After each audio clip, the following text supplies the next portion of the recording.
ಶುಭೋದಯ, ನಮಸ್ಕಾರ, welcome to Yoyo Kannada. ಬನ್ನಿ ಈಗ ನೋಡೋಣ ಈ ದಿನದ ಪ್ರಮುಖ ಟಾಪ್ 5 ಬ್ರೇಕಿಂಗ್ ನ್ಯೂಸ್. ಮುಖ್ಯಮಂತ್ರಿ ಸಿದ್ದರಾಮಯ್ಯ ಬಹಳ ಅದೃಷ್ಟವಂತ ಮನುಷ್ಯ. ಅವರಂತಹ ಅದೃಷ್ಟ ಯಾರಿಗೂ ಬರೋದಿಲ್ಲ, ಹೀಗೆಂದು ಜೆಡಿಎಸ್ ಶಾಸಕ ಜೆಟಿ ದೇವೇಗೌಡ ಅಭಿಪ್ರಾಯಪಟ್ಟಿದ್ದಾರೆ. ಮುಖ್ಯಮಂತ್ರಿ ಬದಲಾವಣೆ ಎನ್ನುವ ವಿಚಾರವನ್ನ ಕೇಳಿ ಕೇಳಿ ಸಾಕಾಗಿ ಹೋಗಿದೆ. ಮುಖ್ಯಮಂತ್ರಿ ಬದಲಾವಣೆ ಆಗಲು ಶಾಸಕರ ಬಲ ಬೇಡವೇ ಎಂದು ಜೆಟಿ ದೇವೇಗೌಡ ಹೇಳಿದ್ದಾರೆ. ಆ ಮೂಲಕ ಪರೋಕ್ಷವಾಗಿ ಉಪಮುಖ್ಯಮಂತ್ರಿ ಡಿಕೆ ಶಿವಕುಮಾರ್ ವಿರುದ್ಧ ಮಾತಾಡಿದ್ದಾರೆ. ಶಾಸಕ ಬಸನಗೌಡ ಪಾಟೀಲ್ ಯತ್ನಾಳ್ ನೀಡುತ್ತಿರುವ ಹೇಳಿಕೆಗಳನ್ನೆಲ್ಲ ಪಟ್ಟಿ ಮಾಡಿಕೊಂಡು ಒಂದೇ ಬಾರಿಗೆ ಉತ್ತರ ನೀಡುವೆ ಎಂದು ಬಿಜೆಪಿ ರಾಜ್ಯಾಧ್ಯಕ್ಷ ಬಿವೈ ವಿಜೇಂದ್ರ ಮಾರ್ಮಿಕವಾಗಿ ಹೇಳಿದರು. ಯತ್ನಾಳ್ ಮಾತನಾಡಿದ್ದಕ್ಕೆಲ್ಲ ಉತ್ತರ ಕೊಡಲು ಆಗೋದಿಲ್ಲ. ನಾನು ರಾಜ್ಯಾಧ್ಯಕ್ಷ, ಮಾಡಲು ಸಾಕಷ್ಟು ಕೆಲಸಗಳಿವೆ. ಅವರು ನನಗೆ ಕೇಳಿದ ಪ್ರಶ್ನೆಗೆ ನಾನೇ ಸಮಯ ಬಂದಾಗ ಉತ್ತರ ಕೊಡುವೆ ಎಂದು ಹೇಳಿದರು.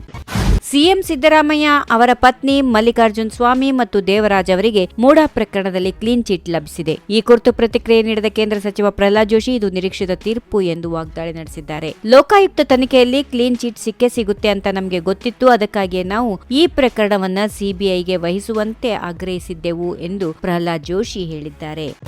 ದೆಹಲಿಯಲ್ಲಿ ಎಐಸಿಸಿ ನಾಯಕರ ಭೇಟಿ ವಿಚಾರಕ್ಕೆ ಸಂಬಂಧಪಟ್ಟಂತೆ ಗೃಹ ಸಚಿವ ಜಿ ಪರಮೇಶ್ವರ್ ಪ್ರತಿಕ್ರಿಯೆ ನೀಡಿದ್ದು, ನಾನು ಕದ್ದು ಮುಚ್ಚಿ ಮಾತಾಡೋದಿಲ್ಲ ಎಂದು ಹೇಳಿದರು. ದೆಹಲಿ ಪ್ರವಾಸದ ಹಿಂದೆ ಯಾವುದೇ ರಾಜಕೀಯ ಅಜೆಂಡಾ ಇಟ್ಟುಕೊಂಡಿರಲಿಲ್ಲ. ಇದರಲ್ಲಿ ಮುಚ್ಚಿಡುವಂತದ್ದು ಏನೂ ಇಲ್ಲ. ಒಂದು ವೇಳೆ ರಾಜಕೀಯ ಚರ್ಚೆ ಮಾಡಿದ್ರೆ ಮಾಡಿದ್ದೆ ಅಂತ ಹೇಳುತ್ತೇನೆ. ಕೆಪಿಸಿಸಿ ಅಧ್ಯಕ್ಷರ ಬದಲಾವಣೆ, ಸಿಎಂ ಬದಲಾವಣೆ ಬಗ್ಗೆ ಎಲ್ಲೂ ಮಾತಾಡಿಲ್ಲ. ಶೋಷಿತರ ಸಮಾವೇಶದ ವಿಚಾರ ಆಗಲಿ, ಯಾವುದೇ ರಾಜಕೀಯದ ಬಗ್ಗೆ ಆಗಲಿ ಮಾತಾಡಿಲ್ಲ. ಕೆಸಿ ವೇಣುಗೋಪಾಲ್ ಅವರನ್ನ 15 ನಿಮಿಷ ಭೇಟಿಯಾಗಿ ಬಂದೆ ಅಷ್ಟೇ ಎಂದು ಹೇಳಿದರು.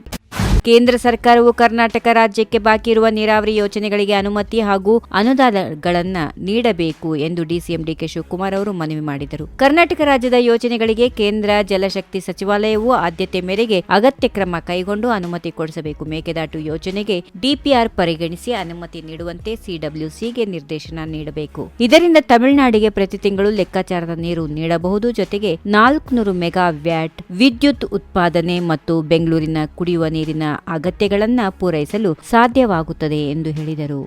ಈ ವಿಡಿಯೋ ನಿಮಗೆ ಇಷ್ಟವಾದಲ್ಲಿ ಲೈಕ್ ಮಾಡಿ, ಶೇರ್ ಮಾಡಿ, ಸಬ್ಸ್ಕ್ರೈಬ್ ಮಾಡಿ.